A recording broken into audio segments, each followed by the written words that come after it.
Oh, it's right there. Let's see.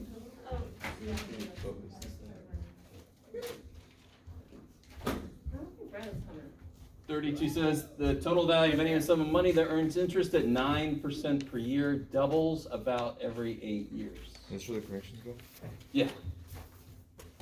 See, what amount of money invested now at 9% per year will accumulate to $120,000 in about 40 years. All right, now listen. There's a lot of percentages flying around this thing. You actually don't have to worry about that really too much at all.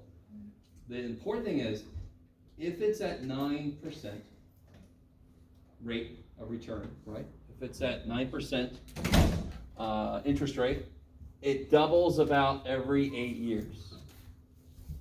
So if I had $100 in that account, in 8 years there would be how much money? What does it do if I had $100 in this 9% account, every 8 years, what does it do? It doubles. So if I put $100 in there, 8 years from now, there will be 200, all right? Everybody with me? Okay. Another 8 years after that, so 16 total years later, how much will there be in the account? 400. Every 8 years, it doubles, right? How many doublings does this problem involve? Every 8 years, it doubles. I want to know 40 years from now. So how many doublings is that? Every 8 years, it doubles. Yeah, it's 5 doublings, right? It's 5 sets of 8 to get 4 years. Okay, so now I got to think backwards. What had to have been in there to begin with so that after 5 doublings, it becomes 120,000? Yeah, I know. I'm glad it didn't actually fall over. So that she's there for me. She saw me almost fall over, and she's letting me know that she's so happy. She's joyous that it didn't actually fall over. Oh, who else just came in? Is that all right? Whoever asked that question? Yes. This is a little thing I had. I do have the answer key for the practice test. I'm not going to give it to you. Anything else from? There were a lot of freaky homework problems, so I'm thinking there should be a lot of questions. 7.1. Number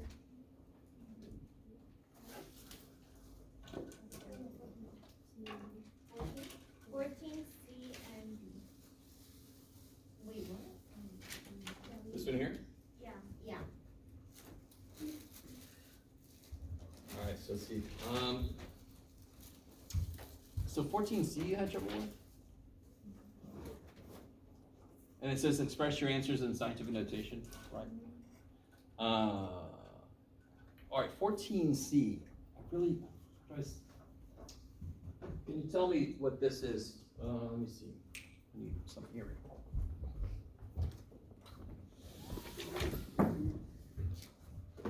If I do this, 4x squared times x cubed. Can you tell me, somehow this is related to this problem. What is 4x squared times x cubed? 4x to the 5th, right? I have 2 x's and then I multiply by 3 more x's, so of course it's 4x. Does the 4 matter at all? It just has to show up, correct? Okay. What are the things that have like bases in this problem? Part C. The tens. Yeah. So this 8.25 doesn't matter worth anything. It's 8.25 times 20 tens times 7 more tens. Is that all right? Yes. Now, can you tell me what was the issue you had with it? Did you think you were supposed to do something else? Yeah, or? that we had to like multiply 8.2. Oh, I see. Can somebody help me out? Why is this not a distribution problem? Is that what you're thinking? Why is this not distribution? Yes? Because if you're just multiplying it all, it's just straight out multiplying. Totally just multiply. You just reorganize. You can do commutative property. Distribution is when you have multiplication across a sum. Yes? Like if I had if this was a plus in here, then you would have had to do that. This is all multiplication, so I just have to multiply. Same thing you did there, right? Lock it. And what was the other part of that? Was there another piece of this? I think it's the same. Same exact thing, except now you're dividing, Same subtract. so you're losing tens. Yeah. Okay. So just to remind you guys, we have a test on Thursday. Today is wide open. We can do stuff from the practice test, stuff from homework. There's certain problems on the practice test I kind of want to discuss before I give you the key anyway. Yeah. 7.1 set A, number 18.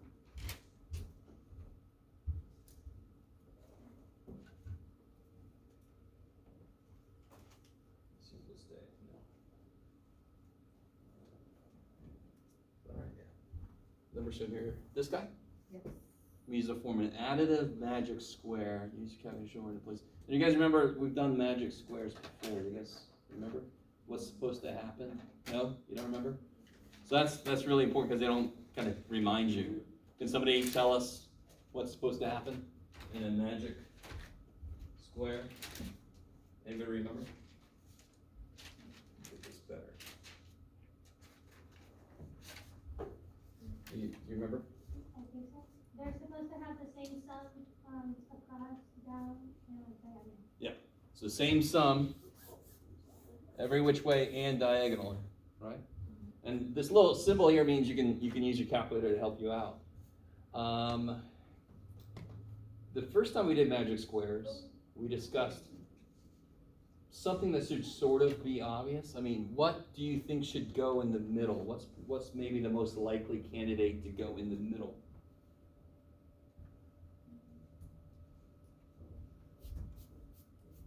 What do you think? Why? So again? It's in the middle, I don't know. All right, well, that's the right idea. I mean, if, are these in order? Yeah, they put these in order. So the middle number makes kind of sense that it should be in the middle because I really want this to make sense.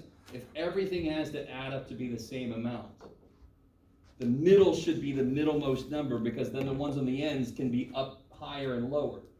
So all the sums kind of come out to be the same. So that's where you want to start, and then it's sort of just playing around with stuff after that. So you put the middle number in the middle, then you want like the lowest and the highest, and then you kind of go from there, right? Or maybe it should be lowest and highest, but after a couple of tries, you should start to realize what can I do to not blindly guess every time. Yeah.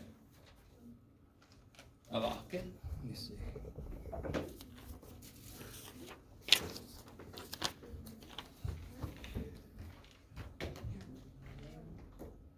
Well, this is like a little study guide kind of thing.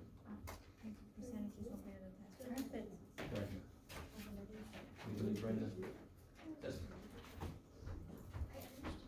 I'm having a first time with names this semester.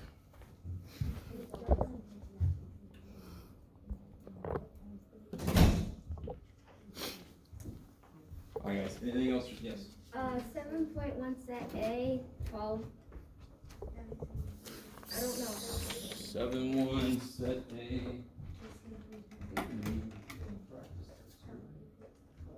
Do you have this? No. And then there's sort of like a study guide. Okay. Sure. 7-1, number 15? 12. 12, okay. This dude here? I can't see it. Oh, okay. Yeah. Okay.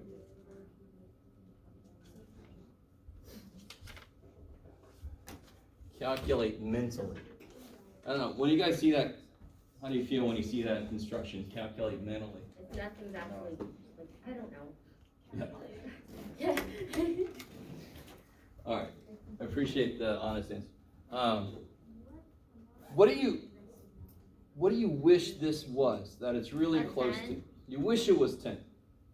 Do you guys remember the thing we went over about when I subtract two numbers?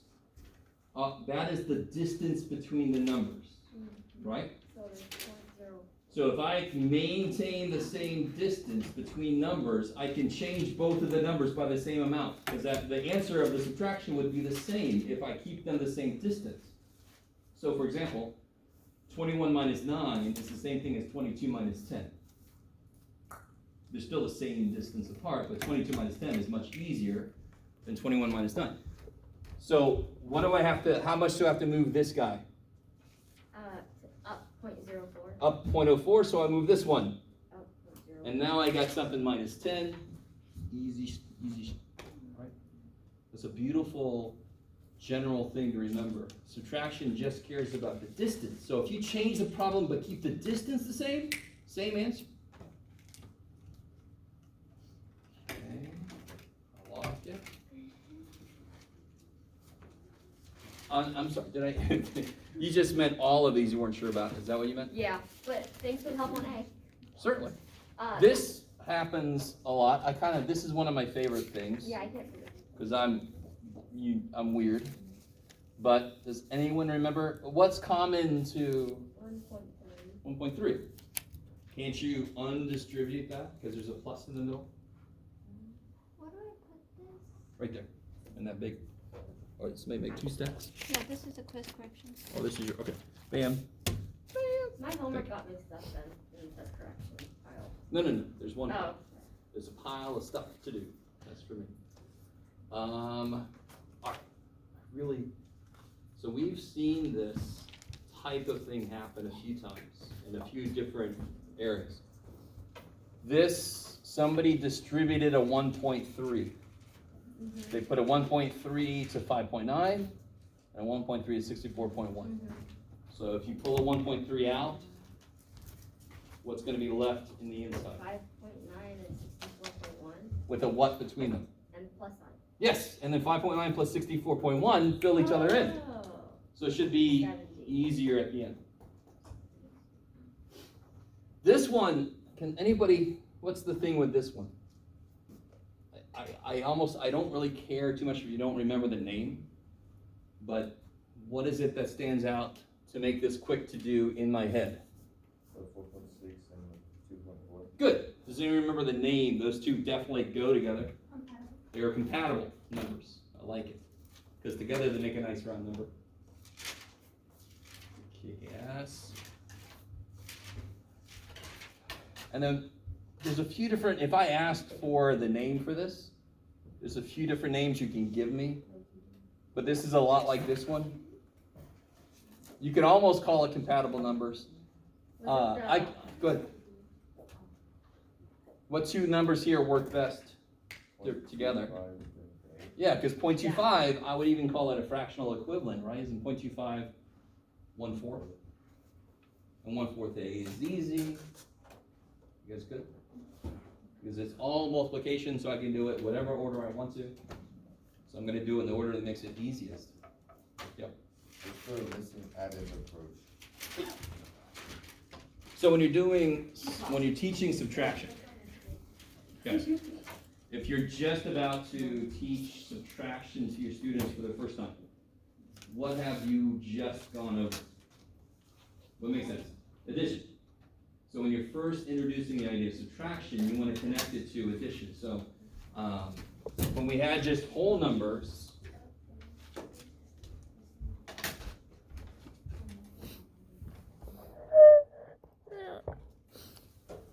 we had something like, what's 8 minus 3? This would be 8 is 3 plus what? Missing addend. Right? And then the same thing for division, you would have a missing factor approach. Right? 6 divided by 2 equals some number. 6 equals 2 times what? Missing factor approach, because it connects it to something they feel more comfortable with. So they'll keep bringing this missing addend, missing factor approach up with fractions, with decimals, pretty soon with integers.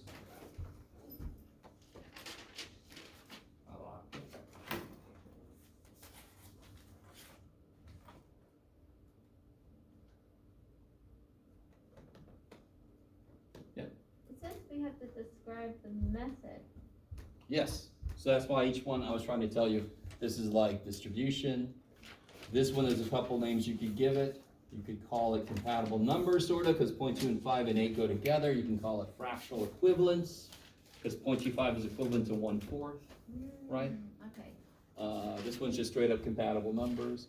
This one, to be really honest, I can't even remember what the official name of this is. It's just something I've done forever, but it's just adjusting a subtraction problem.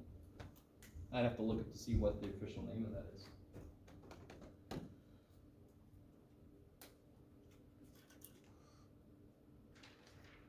So you can look at the practice test if you haven't done that yet. Yes. I did the practice test, and the question I was having was how to do 14 and 15 and 16. How do you do that?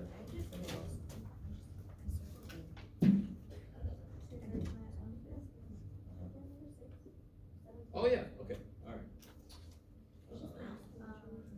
It's how to this. Yeah, but you can't actually convert it. Okay. All right, 14.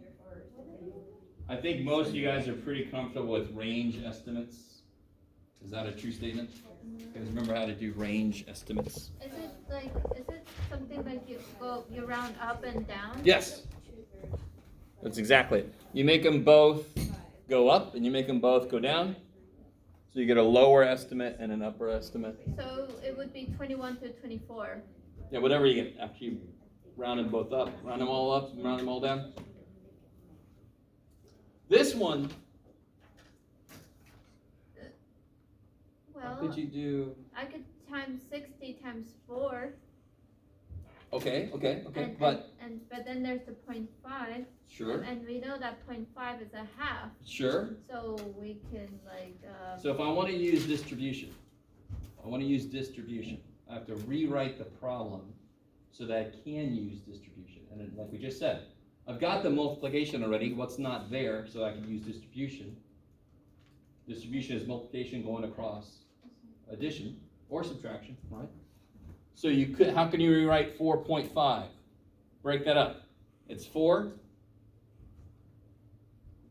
How do we get to 4.5? If I start at 4, I have to do what to get to 4.5? I have to add 0.5. Yes? So I can rewrite 4.5 as 4 plus 0.5. And then like you just said, now you got 60 times 4, which is easy, which is and 60 times a half, which is easy. And then you add those together, because you're just going to distribute. Is that all right? 60 times a half and 60 times 40. Oh, no, wait. Let's see what I got. Come here. 60 times So there's a 40. couple ways I could do this, to be honest. I could do this, and then just distribute. How could I do this using subtraction? Instead of addition, how could I do this using subtraction? Instead of writing 4 plus 0.5, I could write 5 minus 0.5. And then distribute. I would get the exact same answer either way because it's the exact same numbers. But both of those are using distribution, so it's fine to write it either way. And then for 16, it says to estimate, and what I did was I did rounding, and Sure. I know 17.6. I know the 6 is higher than the 5, so I put 18 instead. Sure. And I know that's 6, and then there's a 3. It can't go any higher because it's not a 5. So therefore, I left it at 6 only, and Yeah, I sure. and I get 18 divided by 6, and Yeah. it's 3. Now, real quick. Is everybody cool with that? Did you hear what she said? So, if I take this to be 18, I take this to be 6, that's easy. That's a good thing to do. Can anybody tell me? That's definitely going to be either too high or too low. Which one? Is the answer we're going to get higher than what the real answer is or lower than what the real answer is if I do this?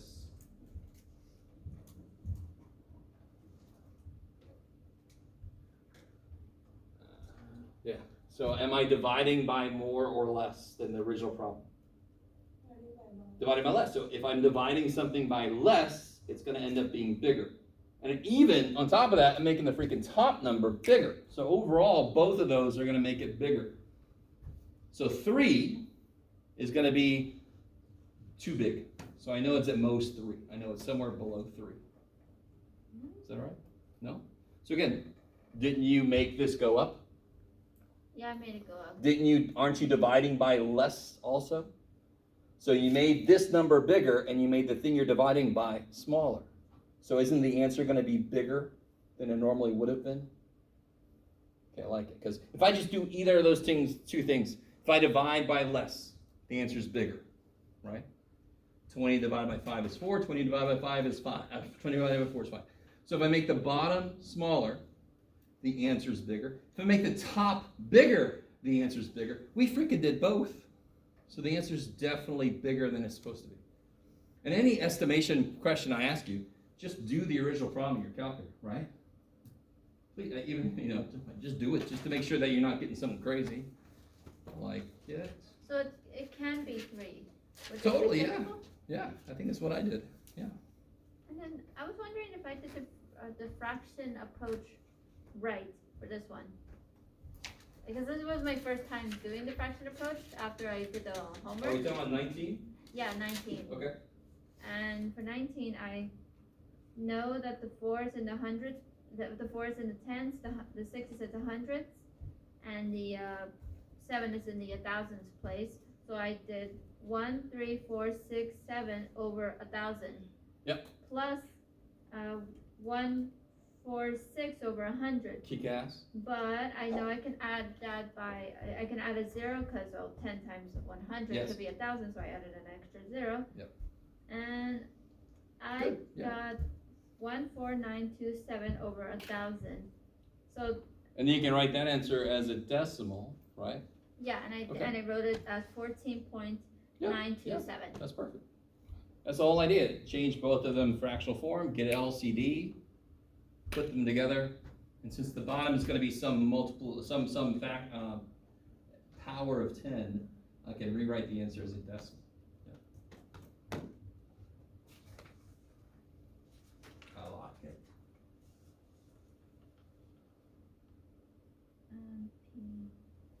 There's one problem I want to discuss. Let me see, what was it? Oh yeah, this one. This, of course, is like the classic common mistake. But I'm really curious. I didn't even put an answer on the answer key. I wanted to discuss this one. You're going to get this a lot, right? So, I mean, on one level, you have to really understand the idea yourself. And on the next level, you have to understand, how could I communicate to a student why this isn't correct? I mean, because this feels right. Based on everything they did before fractions, this feels right, yeah. I would say no, because he has to find the LCD, and then you can add the C, and then you can The important idea here is not, here's the right way to do it. The important idea is, why was your way not correct? Oh, that's because he didn't do the LCD at all. That still doesn't answer the question, right? Really? I really want you to get this. You could go down that route and really go all the way with explaining, why LCD is required, but that has to come back to what I'm asking. Why is LCD required? Why can't we just add it like this?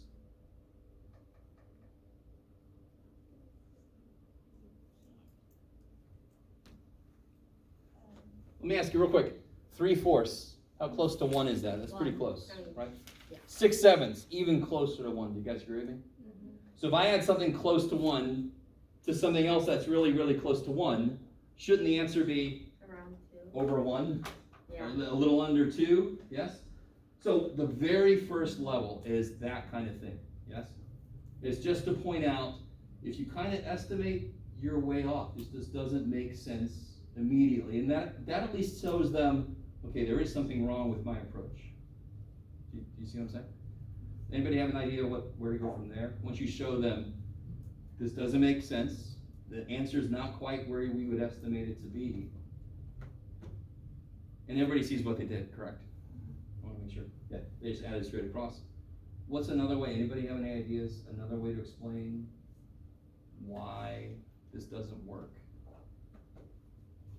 Because, I mean, I get people Well, he just, doing that in my Math 110 well- class. Yes? well, I just said in my original answer back then, he just added a cross when that's not what he's supposed to do.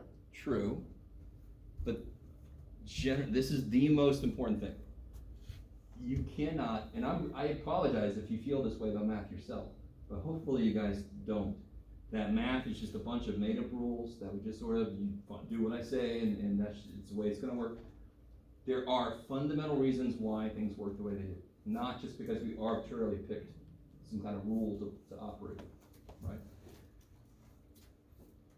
So, anyone have any suggestions on how to explain this? And again, you could think about manipulatives we've talked about. You could think about the sevenths would probably be a little difficult, but you can imagine breaking something up. What would you, that's another way well, kind of going down your route, you could explain, if you make 3/4 and 6/7, see if you guys remember this, how could you illustrate both of those in the same kind of picture, right? So how do I illustrate 3/4? I have to take any picture, I have to take like a region model, and I have to break it up, correct? Yeah, but then can I also represent 6/7 in that same picture? No, right? So if I make, let's just use a rectangle, it's the easiest. All right, so here's 3/4, nice and easy. 3/4. Okay. Yes? But I can't illustrate 6/7 in the same thing. No. Can't you just draw the numbers? Because that's what I did. Draw the numbers.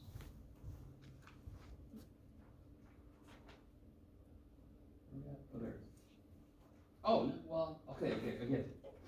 This is more than just showing them get LCD. This student, do you think they really grasp the importance of LCD if they're doing this? No. So don't just show them get LCD and do it. They need to understand why that's necessary, right? I mean, this mistake is beyond expected. I mean, why would a student think that you've done so much 3 + 6 is 9 and 4 + 7 is 11, so why wouldn't this be 9/11? So what could I do to this picture so I could also illustrate 6/7 in it? So this sort of builds back into LCD, right? Now obviously, what is the LCD? What is the LCD? 28. 28. Is that cool? Yeah. Yeah, not just what it means, but what is it? So, again, thinking back to, every time I think about doing this visually, I think about brownies. Does that help anybody? Brownies? Because what am I going to do? I'm not going to cut my brownies in these long-ass strips unless, I don't know, you really want to. Normally, we also cut them the other way. So can't I take the same picture, do it in 4ths, and then do it in 7ths this way? Yes? Then I could illustrate 3/4 and 6/7 in the same picture. And show them, if you put them together, it's more than one. Maybe? Yes? Maybe? So the idea of LCD is really important. What really sucks for anybody teaching it for the first time, when I teach LCD, I'm normally teaching it to students who have seen algebra before. So why is my job easier? Since I'm talking to students who have at least seen algebra and understand some basics of algebra. Because LCD fundamentally is just an issue of like terms, right? What can I add together there? The x's. What do you do, right? So if I have 1/5 plus 2/7 plus 3/5, what can I immediately add together? I got one of these plus 3 of the same thing, so of course these are like terms, the exact same way, but you're not going to have algebra to fall back on, necessarily. Right? guys are with me. So the important thing here is there's multiple ways to explain this. You need to understand as a teacher, what is the most important thing to attack not attack, maybe that's you understand what I mean, to address when a student makes a certain kind of mistake. Like why LCD is important? Yeah, so this student made a certain kind of mistake, and this is a very common mistake. But any student who makes this mistake doesn't understand LCD, might understand LCD, but doesn't understand when it has to happen, right? And they definitely don't understand that it's the most important place for it is when you're combining fractions. I mean, so you have to kind of go back and start with LCD and why it's important. But the very first thing I would do with this is just show them that doesn't make sense. It should be more than one. Yeah. Right? And their answer is not more than one. That should immediately tell them, my method doesn't work. Right? And then they feel a little lost for a minute, and you're like, okay, here's the correct method, and here's why it's the correct method. So basically, I would have to say you have to use the LCD because in order to get the same, you have to get the same denominator, so you can add through. Yes, and always back it up with visuals, right? Like go back because they're going to be used to doing that kind of thing at this point. Because this is beyond the point you've talked about fractions and what they mean. You've done a ton of circles, you've done a ton of rectangles, you've done little triangles, whatever. So they're going to kind of feel at home with those kind of things. So if you bring it back to the visual, then that's going to help the student a lot. And what's going to be frustrating is, do you think at this point, if a student did this problem, have you already talked about LCD? Yeah, if you didn't, is this a good problem to give us? No. Obviously not, right? And you're like, I feel like you do that. Hopefully I don't.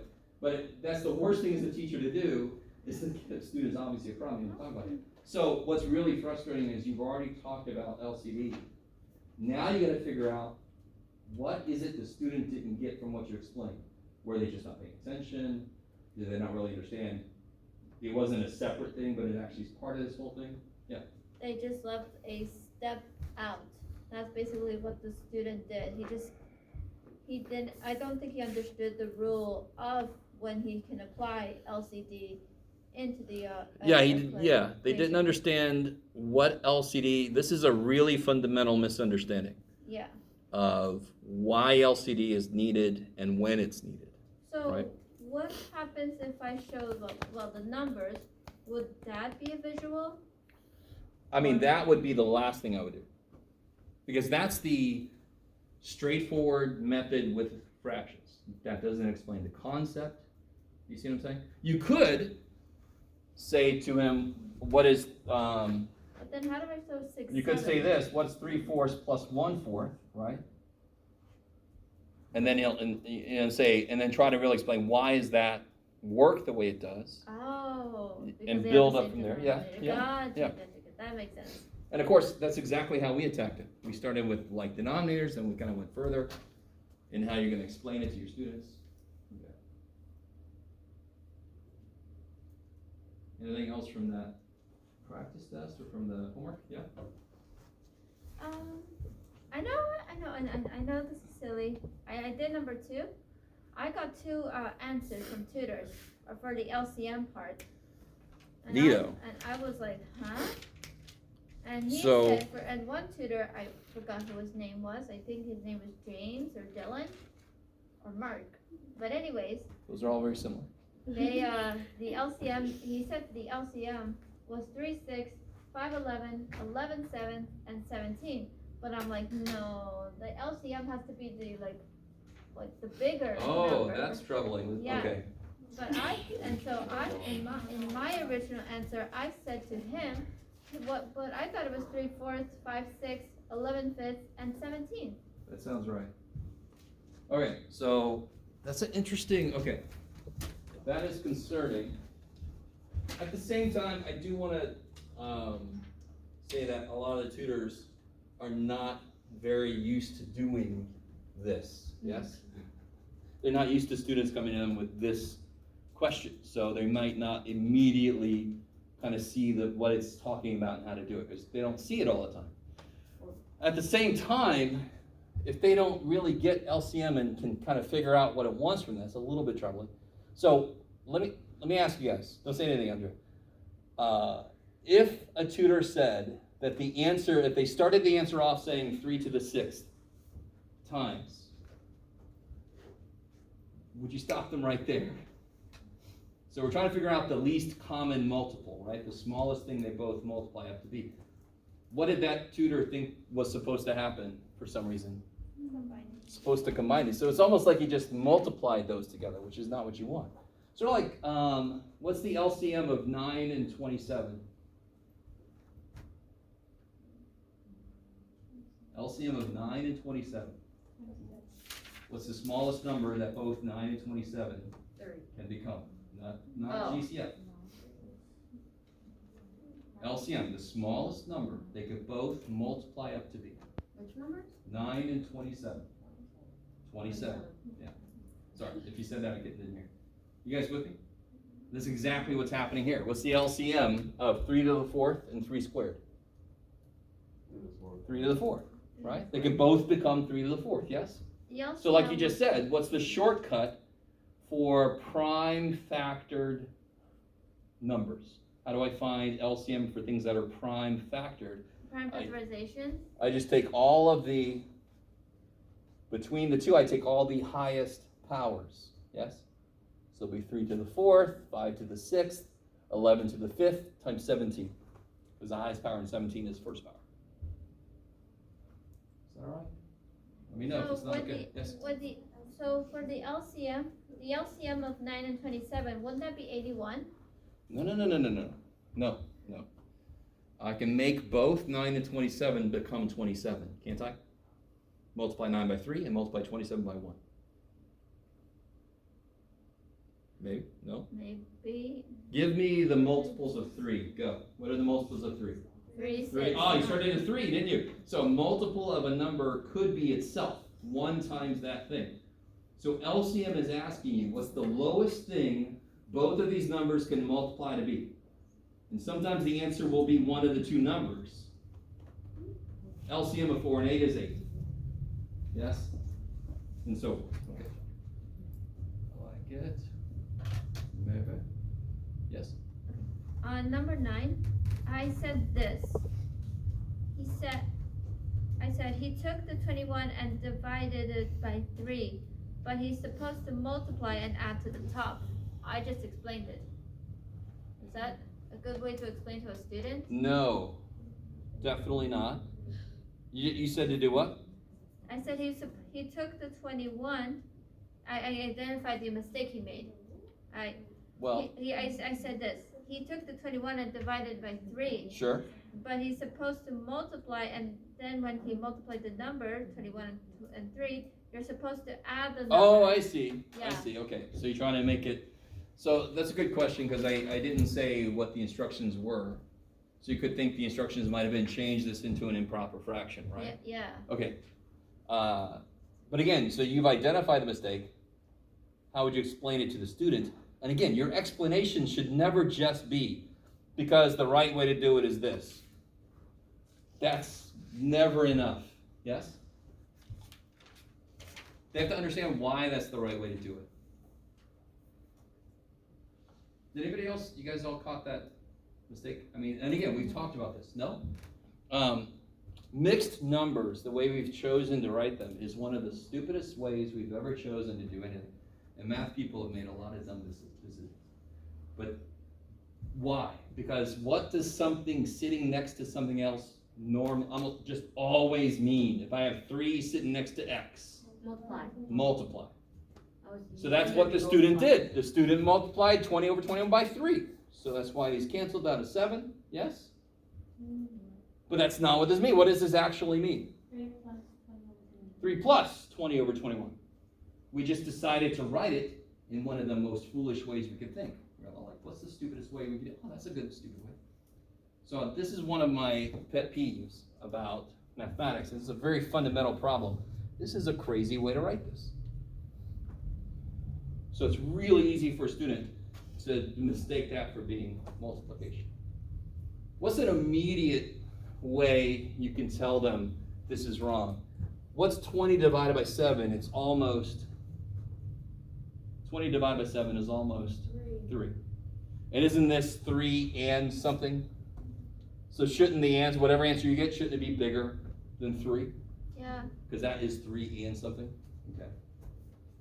I like it, maybe. Yes?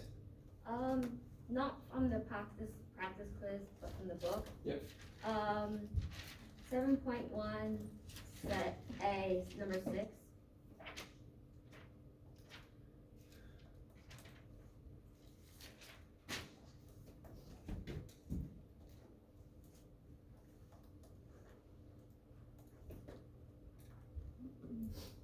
My finger. All right. So, all of these. All these? Well, I just don't know how to even start this. Like, Oh, okay. This is one of the coolest. Okay. I'm not saying I didn't know this, but I never thought about it like this. There's a theorem in the book. I really want this to make sense. What needs to happen so that a fraction can become a decimal directly? Well, what's the easiest fraction that'll go right to a decimal? 100. Yeah, if the bottom's 100, if the bottom is 10, 1,000. right? And tell me real quick, factor 10, What? Sorry. factor 10, 5 and 2. 5 times 2. Factor 100, 50 and 2. Oh. 50 and 2, which is 5 times 5 times 2 times 2, so it's a bunch of 5s and 2s, correct? So any fraction whose bottom is made up of only 2s or only 5s or some combination of only 2s and 5s will have a terminating decimal representation. So let me say this again. Terminating means ending, right? Terminating means ending. I like it. Terminator. So, please let this make sense. This is one of the coolest things, right? Obviously, everybody, if the bottom is 10 or 100 or 1,000 or any one with a bunch of zeros, we can immediately make it into a decimal, yes? Mm-hmm. Even if it was 11 over 1 followed by 87 billion zeros, it would be 0.87 billion zeros, and we can figure out how to write it as a decimal, even if some huge ass 1 with a bunch of zeros. We can do it forever. And if the bottom is a power of 10, and 10 is 2s and 5s, then as long as the bottom is 2s and 5s, we're golden. So real quick, is any of these? No. Oh. So for example, let's see, what's 60 won't work, although this is a little evil. All right, let me see, what's a better example? Oh, all these are kind of evil. Well, no, just a couple of them. Okay, so a couple of them are a little evil because, for example, like 63 over 90. Does 90 have only 2s and 5s? 3s. It's got 3s in there too, right? You with me? Yes. Real quick? But 63 over 90, what can you do with that? Plug it into your calculator. No, stop. What can you do with 63 over 90? Can you reduce it? Yeah. What goes into both 63 and 90? 9. And isn't that the problem you just identified? The bottom didn't just have 5s and 2s, it also had a 9. It has some 3s in it, right? So if you reduce it, it's going to become 7 over 10, which is bam, right? What about 60? What about B? I got All right. 125 is just 5s. Good. Can But- that still? But watch this. All right. If it only has 2s, this is It only kind of has nifty. 5s. Or 5s, yeah. So if it only has 5, let's see, what is 62 over 100? So this is, do you agree with me, this is 5 times 5 times 5. Yes, 5 Okay. squared. 5 squared. 5 cubed. You got there. What do I multiply the bottom by to make it some number of 10s? Well, I got 3 5s, so how many 2s do I need? Oh, Each 5 needs a 2. so 3 2s. Yes. So if I multiply top and bottom by 2 times 2 times 2. You guys with me at all? So as long as it only has some combination of 2s and 5s, no other numbers on the bottom, you can give it whatever other 2s and 5s is missing. It can become a decimal straight up, just a terminating decimal. So this, for example, would be 62 times 8, which I think is 496, over 1,000, which you can make into a decimal. maybe? So, let's see, something like, what do you got, Jeff? 4/15. Is that a terminating decimal representation for that? It could be. What's the bottom?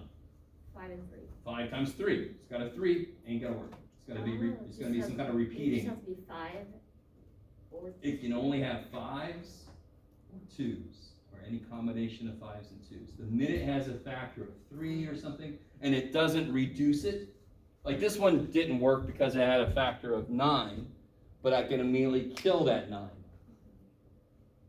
Can I reduce 4/15? No. It's got a 5, but it's also got a 3. Damn. Because again, remind me, what's 1/3 as a decimal? 0.33 forever, right? So it doesn't have a 0.33 forever in it. So it's doomed from the beginning. There's no way it's going to be a terminating decimal. It's going to be a repeating decimal. To be a terminating decimal, it can only have 5s and 2s. There you go. In what? The denominator. I like it. When it's in simplest form. So that theorem, here we go. Page 255.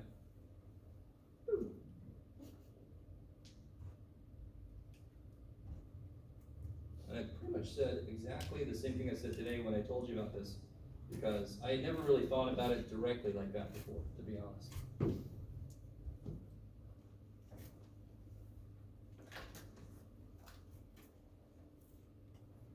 So if it's only got like 1, 2, and 3 5s, doesn't it need 2 more 5s? And then it's got a bunch of 10s, maybe? Yeah. Add 1, 2, and 3 5s. Isn't that already 1 10? And then those 2 5s need another 2 to go with each. So as long as the bottom is just some number of 2s and some number of 5s, you can give it what it's missing to become a beautiful decimal, right? Because you make the bottom some power of 10. Yeah. Another question. It's 7.1b, number 17, mainly E, just because would it still be 2 again? Let's see, 17. 17E.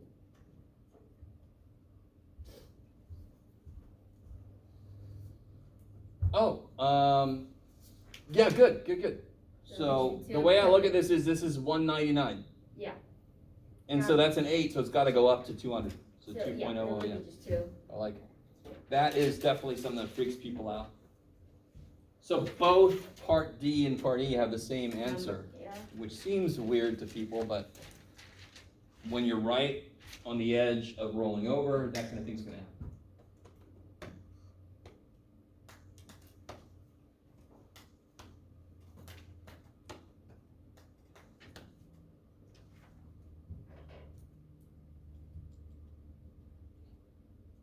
Did everybody get this? I don't know if this is really helpful. Hopefully it is.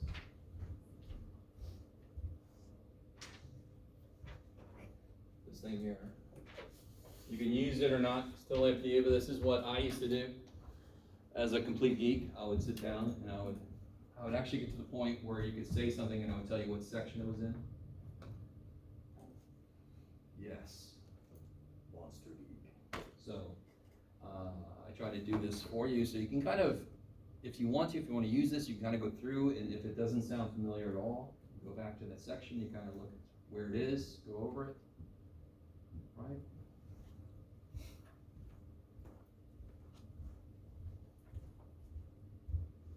And just to make sure you guys all, I already told you that 7.4 homework won't be due, but I decided I'm not gonna put percentages on this test. We've already got plenty Oh, of cool. stuff to I fill think this I was test. there. It will still show up on the final, so don't get too excited if you hate percentages. I don't mind fractions and decimals, so Oh, cool, alright. they're one of the only things I understand. It's my favorite phrase. Yeah, I like it. It's much better than normal, what I get. Fractions and decimals can die. Huh? Yeah, exactly. Fractions suck. Why do they exist? Somehow I understand them more than whole numbers.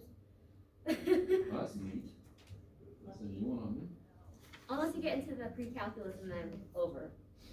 Oh, man. All right, let me go ahead. I'm going to give you guys the answer key so you can ask me. Tell me if I got any of these wrong.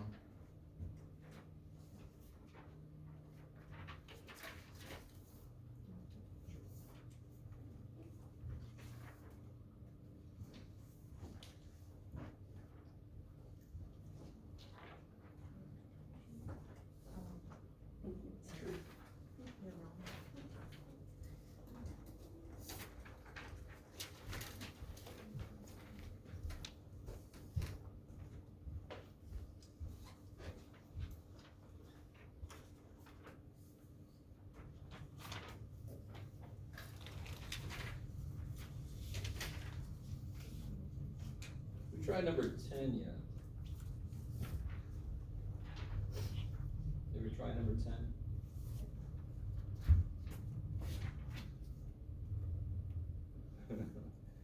Old Mr. Last Name.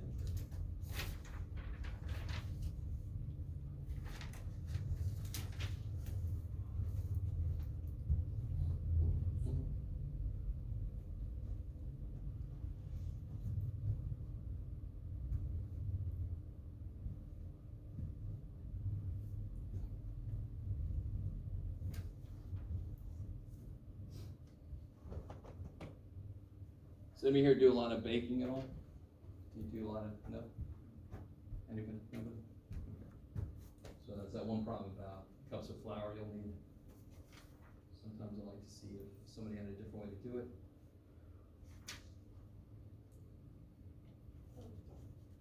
Hmm? Me too. Me too. You gotta put some kind of chocolate. I put cocoa in there sometimes with some extra sugar. Or some, Yes. Canadian chocolate throughout.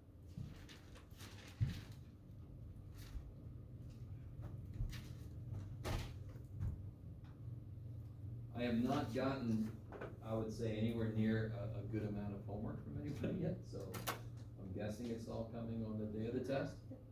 We're just trying to make your life even more difficult. For who? Just give you all Like the one that told you It doesn't make it difficult for me, Oh, yeah. because I might not end up grading at all. It makes it difficult for you, because you're not gonna get any feedback before the test.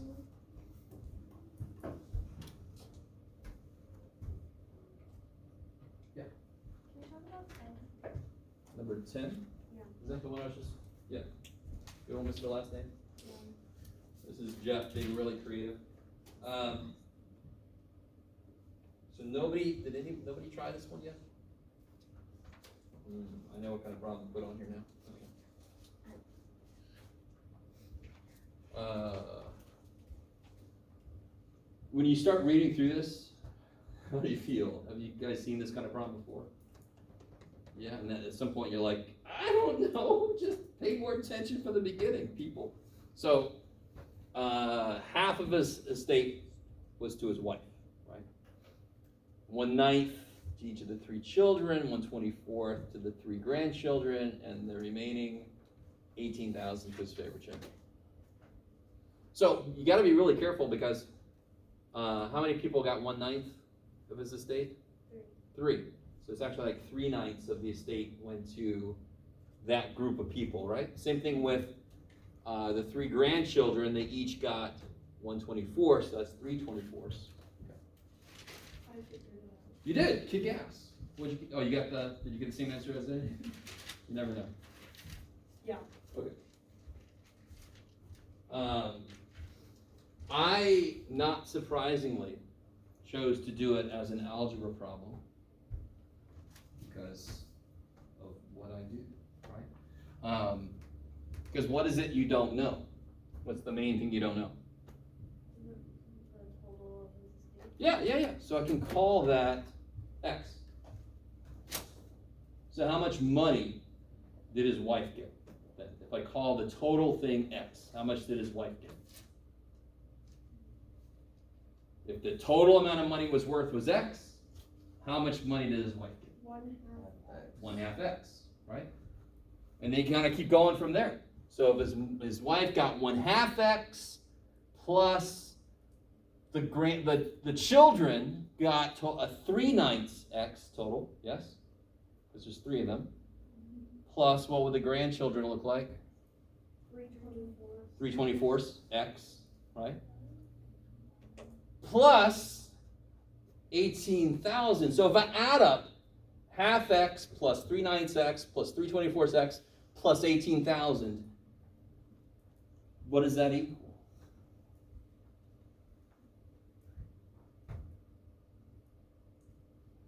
If I take, so after he gave all this money away, there was only 18,000 left, correct? So if I add all the money that was given to people to the 18,000 that was left, doesn't that equal the total that was there to begin with? So that's the equation. It would be 1/2 x plus 3/9 x plus 3/24 x plus 18,000 equals x. All those parts go back together to make what x was. Now, is that the only way to do this problem? No. Did you do it a different way? Yeah. How'd you do it? So I realized that his wife got 1/2, and then his grandkids got 3/24, his kids got 3/9, and then I made it all found a common denominator, Okay. which was 24. Okay. And I realized that his wife, his kids and grandkids had gotten 23/24 of it. And There you so go. then 18,000 is 1/24, and I multiplied it You by kick 24. ass. I love it. That kicks so much ass. I don't know if you guys were following along. So she figured out the fractional part that went to everybody just to figure out what fractional part this must be. So if you add up all the fractional parts, you get 23/24, which must mean that this is the missing quarter, 1/24, right? Okay, maybe. Yeah. And then you just have to multiply by 24 to see what the total was. So there are, and there's probably another way besides that. Not that's come to mind, but. Okay. All right. So that kind of problem is classic. You see it in several different places. It's not that crazy, to be honest, especially if you can get over any fear of fractions you have. Yes? Would it be acceptable to find whole numbers even though they're fractions for number 7? Find whole numbers.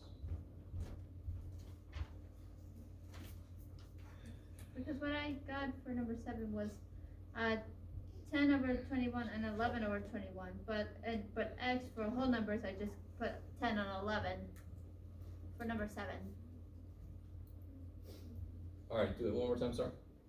You What, said, good. what I said was I got 10/21 and 11/21 because that's in between 9 and 12. So what are your values of x then? My values of x are 10 and 11. There you go, which are whole numbers. 10 and 11 are whole numbers. They do create a fraction that sits between two other fractions, but if you let x be the whole number 10 or the whole number 11, it makes that true. Is that cool? That's So, cool. And you how did find whole numbers, you're fine. But then how would we were number 3? Number 3. Yeah, reworded. Because of course I got the 0 is less than 9x over 9x minus 5y, Sure. which is a positive number. But Yes. now what if I have to do the opposite? Would my sign be greater than? What do you mean do the opposite? Like, per se, I don't know, you switch the signs a bit? I don't know, change the whole problem, and I'm wondering if the answer would be different. Well, if I would have said if this is greater than this, then that would have been a negative number. Is that what you're asking? Yeah. It's because of what I set up. If I set it up differently, then yeah, the answer would be possibly different. Yeah. Now, the problem I had with number 9, I know you just explained it, but how would I explain it to a student of why did he have to do that? Why does he have to do what I want him to do? So weirdly enough, the very first thing I would do For is, number we 9. talked about it earlier, same thing with this one, right? Was Yeah. to show them it doesn't make sense. Right? We've talked about mixed numbers at this point. Yes? So I'd say, what is 3 and 20 over 21? Is that bigger than 3? Now, if they can't answer that, then I know I have to go back and talk about mixed numbers. Do you see what I'm saying? So basically, it is bigger than 3, but it's by Because 7. this is 3 and some more. This is almost 4, right? It's almost 4. It's 1 over 21 away from being 4. This is less than 3, because it'd have to be 21 to be 3. So this is less than 3. Yes? I could even ask them, can you just make that a mixed number? Yes. And then the mixed number is going to be, It's gonna be 20 over 21. well, 2 and 6/7, Oh, 2 and 6/7. Yeah, which is definitely not that. yeah. Okay. So I would have to say to the student that it's that 2 over 7, not 20 over 7 is less or bigger. Well, it's less than 3, but this side is more than 3. It's less. So what's a little difficult for you guys for this kind of question is your line of questioning depends on the answer to the first question you ask. So like I said, if I said, is this bigger or smaller than 3, just that by itself, and they can't tell, I know I've got to go back and talk about mixed numbers again, right? Talk about what, it's really difficult to tell if this was a minor mistake that quickly the brain just went the wrong way, or if they really don't understand that this is 3 plus 20 over 21, right? Maybe they don't. I would say you have to have the plus and then the. Well, they have to understand the pluses there. Yeah, they have to understand the pluses there. So I would say you have to do it because in order to get a improper fraction. Yeah, I'd say a really good idea would be to ask them, can you make that a mixed number? Can you make 20 over 7 a mixed number? Oh. And then they could see very quickly. This would be the first step, though. And again, it's the same first step I had up here, which was your answer can't be right because we can see this, right? We can compare it to what we know should happen. And we need them to really agree with us. The next step would be, was this a temporary mistake you made? Or is this a deep misunderstanding of something, right? So those questions are the hardest on a test and in freaking real life is, what do I do when I've got a student make a certain kind of mistake?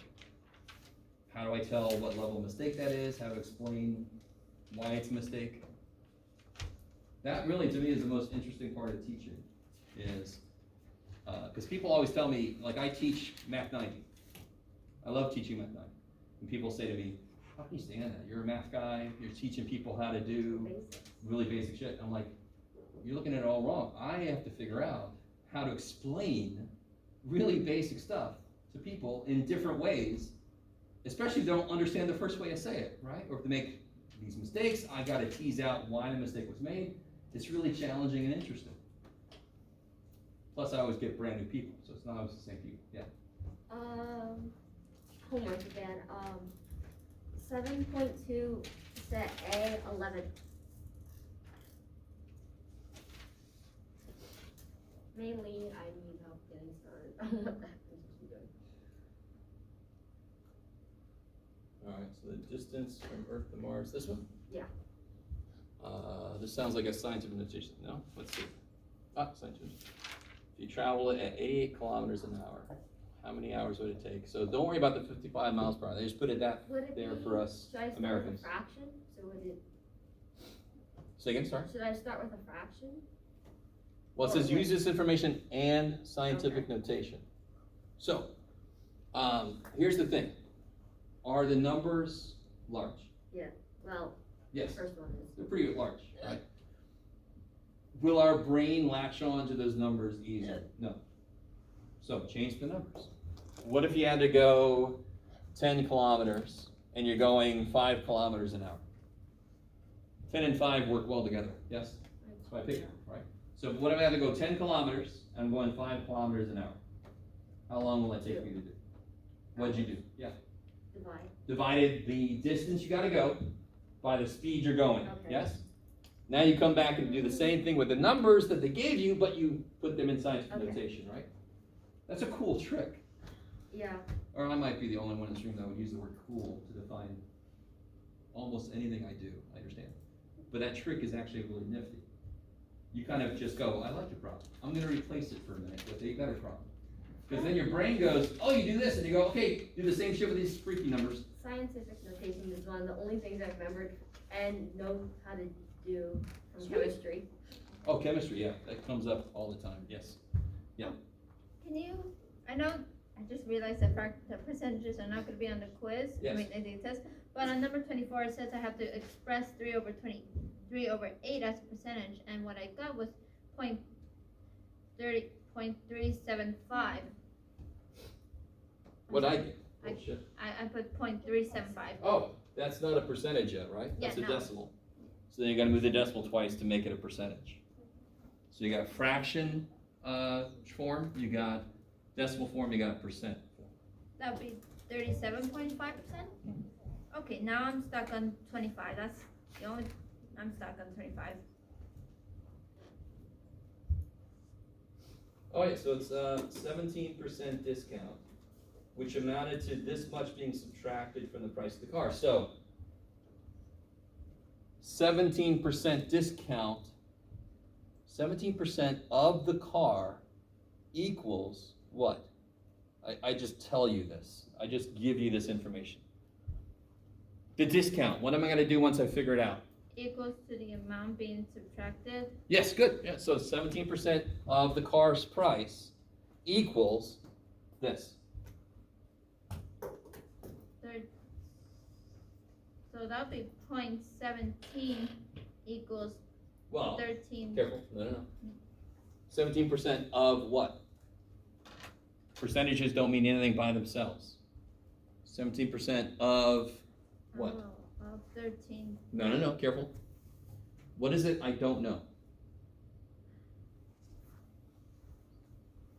I don't know how much the car cost in the first place. So 17, so what am I gonna call that?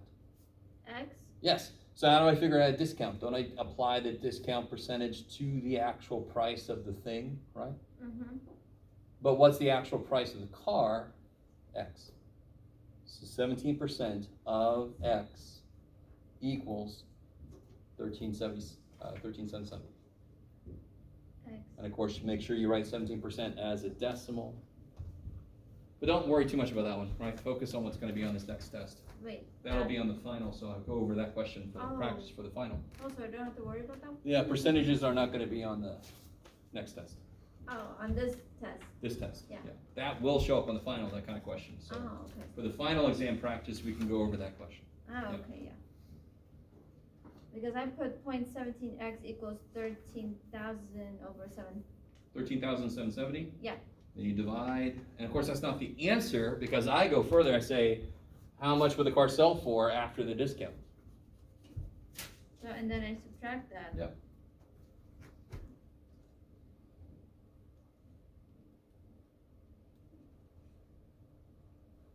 Yes, sorry. How many hours are in a year? So it would be 365 times 60. 24. 24, yeah, 24 hours a day. So we would just do the normal 365, not a leap year. Yeah, you don't wanna have to, Okay. yeah. I mean, we're gonna bring leap seconds into it. Really quickly, let's see if you guys appreciate this. Do you know how many seconds there are in a year? Too many. 60 something. There's pi times 10 to the 7th, roughly. You know, like, good for you, Joe. Yes, So which? Oh, so- just a second. Yeah. I was gonna ask, like, how long is the final, like, how many questions, how many pages? Ooh. On the test? Ooh. On the final. Yeah. So consider this, how long of a time do we have for the final exam? 2 hours? 2 hours. How long do we have for a normal test? Now. An hour? Almost 2 hours, right? Yeah. All right, so can the final be very much longer than a normal Yes. test? Yeah. No. You guys are hilarious. Do you Well, really it could think because that a lot of us I'm finish that big of early. an asshole? No, I know No, it's you just that don't. we normally. So what normal I'm trying to say is, teachers- we don't have very much more time for the final versus normal tests, yes? My finals are normally somewhere between 20 and 25 total questions. And I'm adding and all that stuff, right? So, because I always hated, I had a teacher, we got 4 questions on this next test. and they were each A through J. I'm like, this is not 4, right? So when I say 20 to 25, I'm adding A, B, C, D, whatever. So it's gonna be roughly the same size as a Okay. normal test. That works. Now, what's nice about having the cushion of more time is the fact that it's gonna go all the way back to chapter 1. Ooh, So no, I the hate final is chapter one. cumulative. Every math final is Is cumulative. it gonna It's be supposed to- multiple choice? No. Is anything multiple choice? Yes. No. We've done nothing. You that's never less than want multiple choice. me to make a multiple choice test. You never. What? My God. So, and I also tell students, I love it on the first day, they're like, do I need a Scantron for this class? And I say, okay, I'll let that go for now, but if you ever have a math teacher that needs a Scantron, they are not a math teacher. And I'm gonna be that direct. Because what's the important part of math? What's the most important thing about math? So, and why is showing your work the most important thing? So think as a teacher, what do you wanna see from a student? Yes, you wanna see what the thought process was, right? So that's so antithetical, the whole Scantron shit is so opposite to what you want. So, and I know, I have colleagues that do fill in the blank tests, I have colleagues that do Scantron tests. Who asked that question? I wonder who asked that. Calling you guys out. Basically, the questions for You said pi times You, what? Maria? Pi times 10 to the 7th. That's, You can double check. so there's no. Yeah, and then you go. it was me. 31. Same with my English final. Alright, so But I'm joking. do me a favor, both of you guys, can you email me the date, the time of your class? So I can double check your instructor, make sure that they could read the final exam schedule correctly. Mine's a Zoom class and at the time writing, but I have no idea. She hasn't told us anything else other than time writing. It's not on her syllabus either. Well, no class can they can't overlap my time, because they don't meet during this time. So that's the problem. Now, it's not impossible for certain classes to have finals that overlap, because there's not as much time during Isn't- the, but I just wanna make sure that it's not the other instructor's mistake. Yeah. Okay. Her thing wasn't working. Real quick, go ahead. Okay. Okay, so basically, so what I know so far, there's no percentages or no expressed percentages as fractions. So 22, 23, 24, and 25 are not going to be on the test. Yes. 22, 23, 24, 25, yes. Okay, so then the rest of them. Because all those were from section 740. Gotcha.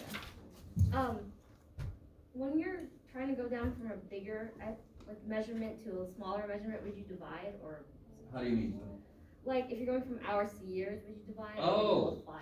I So the always neat got thing confused is- with those two. If you start with the big and you're gonna cut it up into small. So it's always the bigger, like, so many miles will be a ton of frickin' feet. Yes. Because you would break each mile up into 5,280 feet. Okay. So if you're going from big units to smaller units, the number's gonna get way bigger. Yes. Because it takes a whole bunch of these smaller things to make this bigger thing, right? So, And then vice versa, the other way. so hours to years would be multiplication? Wait, I'm so confused. What was the question? I want to go from this answer to this answer, but I already have the Oh, I hours see. answer, I just don't know which one I should multiply or divide it. I see, so, if you're going from a small to a big, you're gonna get smaller, Okay. so you're gonna divide. And the really nice thing, let me show you a little trick, since that is in the homework, I might as well show everybody this. Paper, there we go, real quick. And this should be familiar for anybody who's taken chemistry, I think that came up once before now. So say we had 157,000 hours, and I wanna change that to years. Right, I wanna change this to years, you with me? So where can I go from hours? What? I wanna go from hours to years, correct? Yeah. Okay, so I can go from hours to what? Can you go from hours to weeks? Do you know that? No, I can go from hours to days. Yes? So it's gotta be a step process. Yeah. Cause I don't know how many hours are in a week, I don't know how many hours in a month, what the shit. I do for some reason know how many seconds are in the air, just, because. So I can go from hours to days. Now watch this is so cool. So I want to go hours to days, and then from days I can go to years, yes? Yeah. Just ignoring leap years. Where would I put hours so that it would cancel? I want these to go away. I don't want to have Hours hours. on the bottom, Yeah. and then it would be whatever. Hours to days, so 24 hours in a day. See that hours cancel? Yeah. So now I'm in days, and of course from days to years, I want days down here, years up here. 365 days in 1 year. Now the days cancel, I'll end up in years. Yes, maybe? Yes. So I'm doing a bunch of dividing because I'm going from a small unit to a big unit.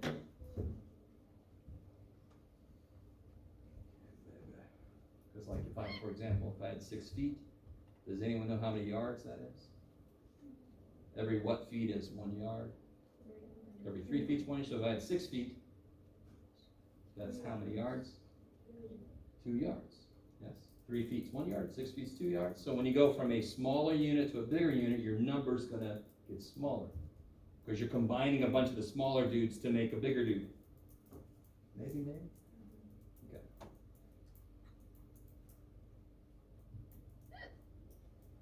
Ooh. That's all right. You got a nervous tick. Anybody, any other questions, homework, or practice test? Can you remind me what a set intersection means? Yeah, what's the set intersection method? So that's on that sheet that I gave you for study guide. What's it's the first method we talked about to find, let's see, where did I put that?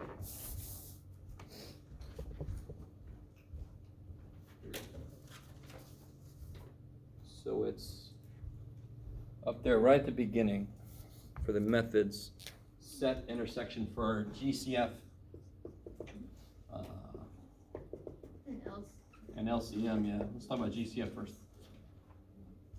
Yeah. So if I had to do set intersection for like 18 and, what you got, Jeff? 18 and 15, let's make it nice.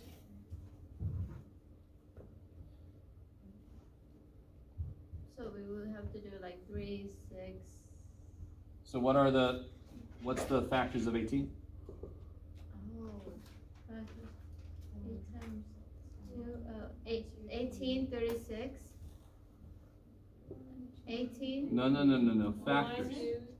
Oh, 1 goes in, 2 goes in, 3 goes in. 6. Yeah. So now I've turned the corner, right? 3 times 6, 6, 9, 18, right? And what about 15? 1, 3, 5, and 15. So where do they intersect, these two sets? 3. So that's the GCF of 18 and 15, right?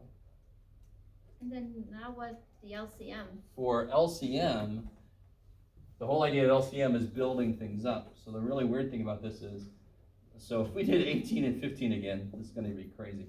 But 18, what you want to do is you want to make a set, sort of like you were just trying to do.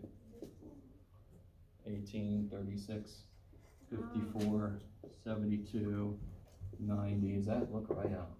And then for 15, 30, 45, 60, 75, 90. Yes.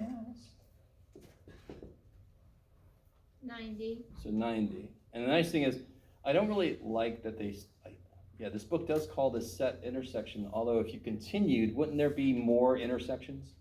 So this, for LCM, the set intersection, you have to say smallest element of the intersection, right?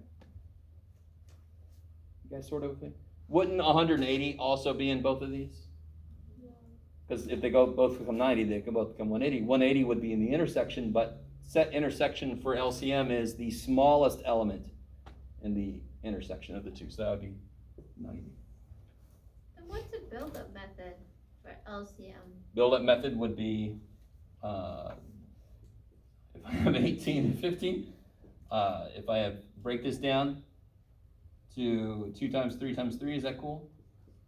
This is 3 times 5. What does this guy need that this guy has? So you build them both up A based on 5. what the other guy has. It's like the bowls of ice cream. It needs a 5. And he needs a 5. So he's happy. What does this guy need? A 2 and another 3. A 2 and another 3. So now this guy's happy. And sure enough, what is 18 times 5?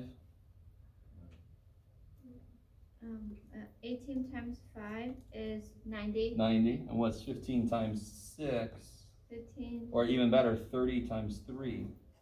Right? 30 times 3. It's also 90, yeah. So the build-up method is really neat. To me, I like that one the best. Because you can just see who's missing what and give the one who's missing something what they're missing. It's kind of nice. Oh.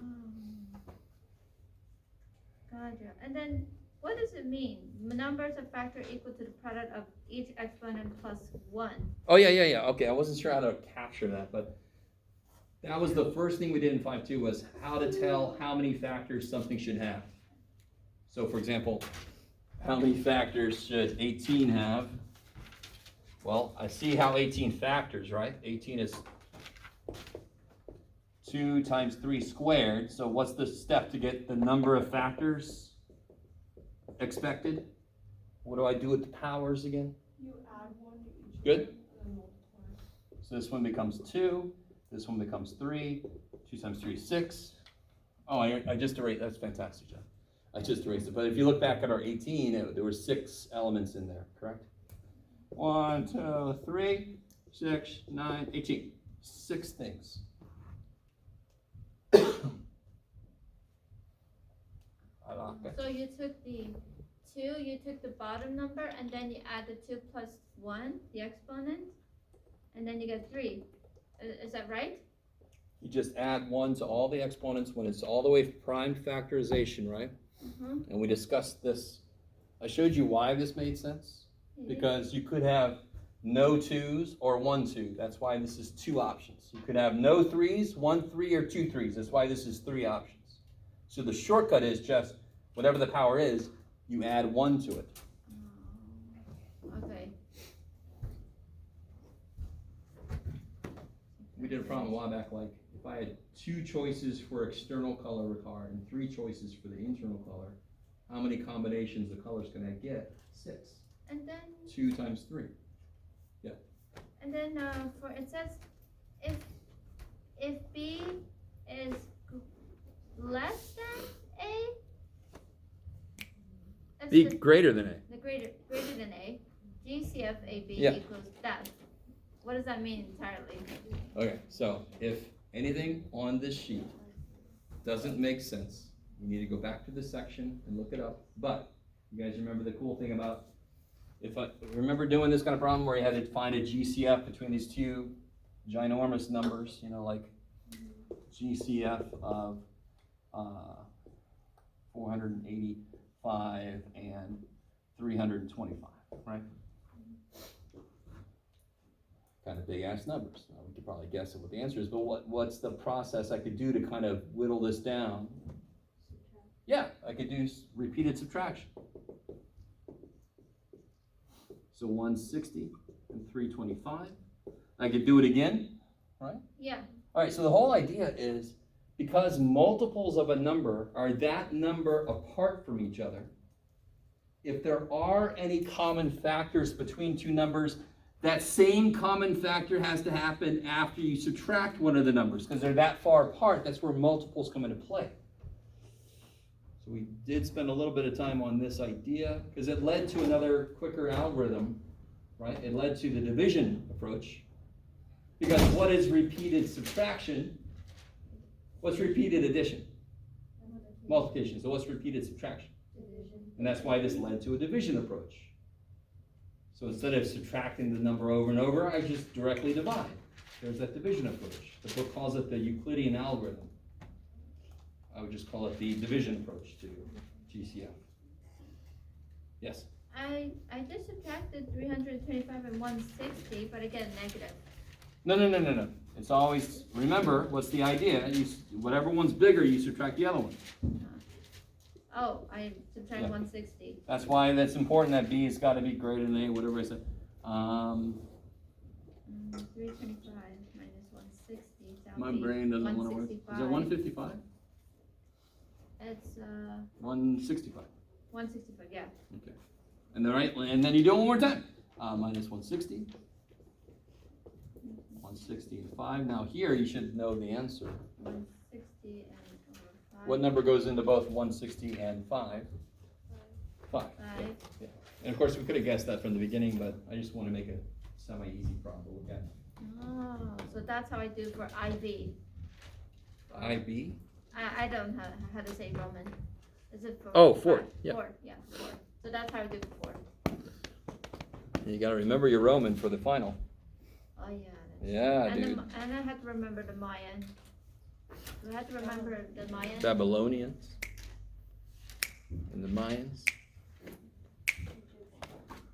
Egyptians. Yeah, we did Egyptian. That's right. The one we didn't do was, well, it was in the homework. I think the Chinese, ancient Chinese Yeah, the numeration Chinese. system. Can we just skip Without the doing Chinese? Huh? Can we skip the Chinese? Yeah, I'm gonna skip. Don't worry. Thank you.